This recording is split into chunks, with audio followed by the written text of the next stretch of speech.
Тетово е претворено во градилиште. Локалните власти започнуваат проекти кои се влечат со месеци. Шеталиштето кое се уредува во централното подрачје требаше да биде готово уште минатиот месец, но според состојбите на терен, веројатно ќе се работи цело лето. Граѓаните реагираат и на бавното работење, но и на шарениот бекатон кој се поставува. Нема од каде се помине. Тротоарите се со песок, ние не можеме од каде поминеме.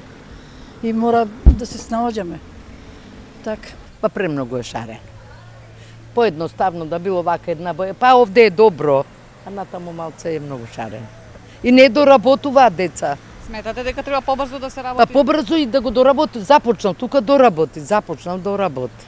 Нешто што се прави мора да биде добро, али треба да биде материјал добар, а не овако. Премногу шарено ми да дам, некако бојата, иначе вака е добар. Беше подобро него се, мислам, ќе биде подобро него што беше, а многу е шарен. Тоа е. Сметате ли дека треба побрзо да се работи? Ипак цел град е раскопан. Па би требало. Зашто еве ова, например, можда едно 10 дена го прават. Што од таму, што од ваму. Али тоа е.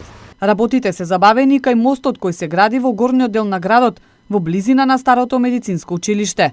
Со него значително ќе се подобри сообраќајната комуникација во тој регион, но и овде работите допреа. Конкретни рокови за завршување на проектите засега нема.